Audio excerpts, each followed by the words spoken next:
Olá, tudo bem? Este é mais um vídeo da série dedicada ao romance Ressurreição de Tolstói e hoje nós vamos ler aqui o capítulo 19 da primeira parte.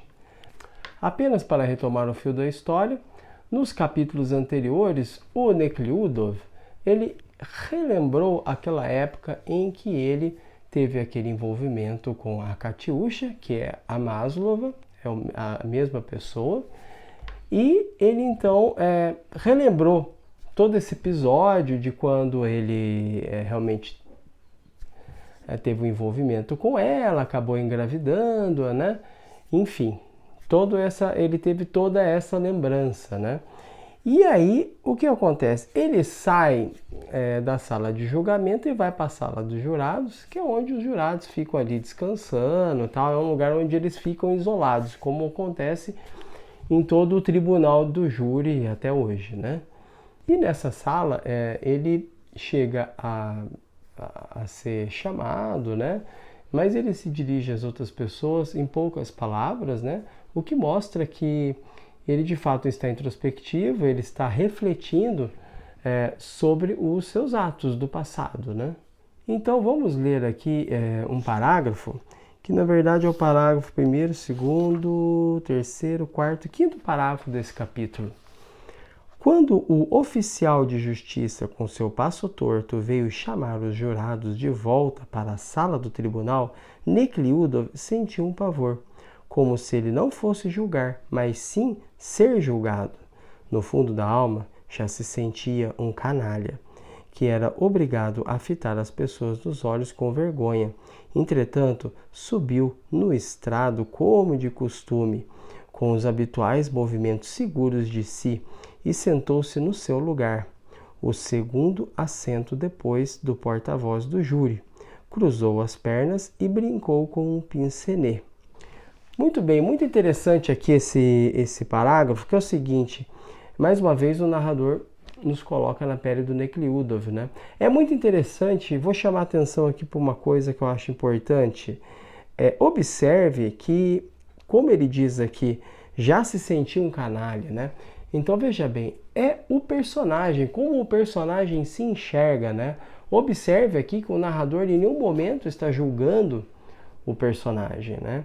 Ele apenas descreve como o personagem se sente. Então é o Nekhludoff que se sente um canalha, né? No entanto, qual que é a postura dele para o exterior, né? Na hora que ele vai subir no estrado, né? O que ele diz aqui, né? Entretanto, subiu no estrado como de costume, com os habituais movimentos seguros de si, e sentou-se no seu lugar. Então observe bem o que o narrador faz aqui. Ele nos mostra, né, nos conta, né? Na verdade, ele nos conta como o Nekhludoff se comporta, tanto do ponto de vista interior como do ponto de vista exterior, né? E através a partir da perspectiva dele, né? Então é ele que se sente um canalha, mas ao mesmo tempo é ele que sobe no estrado seguro de si, como se nada tivesse acontecido, né? Então ele tem esse esforço, né? Isso é típico do Nekhludoff, né? E de pessoas que têm esse comportamento pautado pela opinião dos outros, pela moral do seu tempo, né? Pelas opiniões comuns da sociedade, né? Ele se comporta como? Ele sabe dentro de si que ele foi um canalha, né? Inclusive, o que acontece aqui ele sente que ele não vai julgar alguém, e sim que ele vai ser julgado. Então, dentro de si, no seu íntimo, ele sabe dos erros que ele cometeu, né? Ele não tem dúvida disso, né? No entanto, do ponto de vista exterior, ele se comporta como se nada tivesse acontecido, com total segurança, né? Então, esse é o Nekhludoff, né? Uma pessoa que tem essa cisão, né? Que o narrador já nos apresentou em vários capítulos e que aqui é reforçada essa cisão, né? Então observe como o personagem ele é coerente neste capítulo com os capítulos anteriores, né? Então observe bem que não há nenhum comportamento do personagem aqui que destoe do que nós já conhecemos, né? O que não impede que o personagem mude ao longo do romance. E, aliás, é esperado que isso ocorra, né? E o que acontece agora? As testemunhas também estão presentes na sala de julgamento. E uma delas é chamada a testemunhar, e é uma mulher que é a dona do estabelecimento onde a Maslova trabalhou como prostituta. E o que acontece? Ela tem uma opinião a respeito da Maslova que é, assim, lisonjeira, né? Ela acha que a Maslova é uma excelente pessoa, uma pessoa bem instruída. Então, ela acaba testemunhando ali, se as pessoas realmente querem ali condená-la, na verdade ela acaba um pouco assim, vamos dizer, atrapalhando isso, né? Porque ela tem uma opinião favorável a Maslova. Então vamos ler aqui mais um parágrafo. Na verdade, ele é o antepenúltimo parágrafo deste capítulo. Katiusha olhou para a proprietária, mas depois, de repente, desviou os olhos para os jurados e deteve-se em Nekhludoff, e seu rosto ficou sério e até severo. Um de seus olhos severos era vesgo. Aqueles dois olhos que fitavam de modo estranho demoraram-se bastante em Nekhludoff, e, apesar do pavor que o dominou, ele não conseguiu desviar seu olhar daqueles olhos vesgos, que tinham a parte branca muito clara. Lembrou-se daquela noite terrível, com o gelo que se partia, a neblina e, sobretudo, a lua minguante, de pontas viradas para baixo, que subiu através do amanhecer e iluminou algo negro e terrível. Os dois olhos negros que olhavam para ele e através dele fizeram-no lembrar aquela coisa negra e terrível. Bom, aqui o que nós temos? O narrador, ele retoma, por meio da lembrança do Nekhludoff, aqueles aspectos da natureza do dia em que o Nekhludoff teve aquele envolvimento com a Maslova. E a impressão que passa é que é como se a gente tivesse a confirmação, como ocorreu naquele momento, de que a natureza, ela espelha o ato do protagonista ou a sua paisagem interior, né? E é interessante que ele diz aqui, né? Os dois olhos negros, né, de Maslova, né, que olhavam para ele e através dele fizeram-no lembrar aquela coisa negra e terrível, né? Então, fizeram lembrar da natureza, né? E também daquele seu gesto. Lembre-se que ele está naquele momento em que ele sabe que no íntimo dele ele fez algo muito errado no passado, né? E ao lembrar da natureza, daquele aspecto negro da natureza, né? A lua minguante, né? Como o gelo se partia, a neblina, a noite terrível. Ele relembra todos esses aspectos da natureza e é como se isso tudo confirmasse que, de fato, ele cometeu um erro gravíssimo, né? Vamos ler então aqui o próximo parágrafo, até o final desse capítulo. Ela reconheceu, pensou, e Nekhludoff pareceu encolher-se à espera de um golpe, mas ela não havia reconhecido. Maslova suspirou com tranquilidade e pôs-se de novo a fitar o presidente. Nekhludoff também soltou um suspiro. Ah, quem dera terminasse logo, pensou. Experimentava agora um sentimento semelhante ao que experimentava numa caçada, quando era necessário acabar de matar um pássaro ferido. Repulsa, pena, desgosto. O pássaro ainda vivo debate-se dentro da bolsa de caçador. Dá nojo, dá pena, vem a vontade de matar de uma vez e esquecer.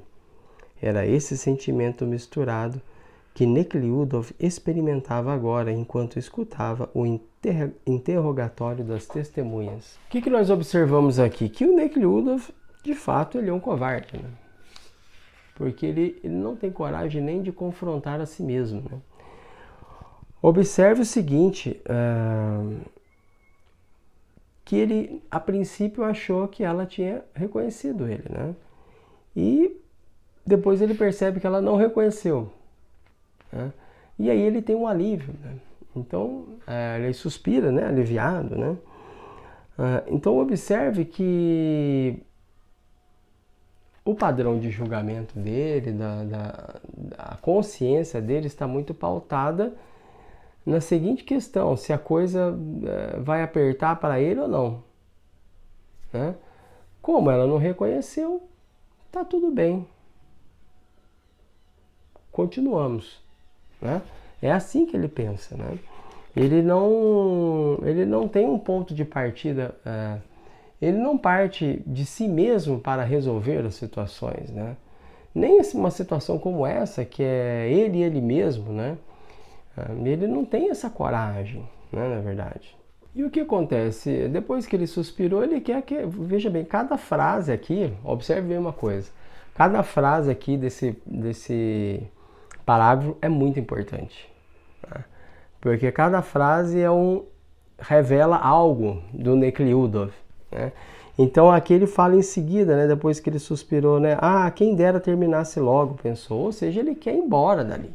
Ele quer colocar uma pedra naquilo e nunca mais lembrar desse assunto. Principalmente agora que a Maslova não reconheceu ele, né? Então é como se isso já fosse mais um motivo para ele esquecer de fato essa questão.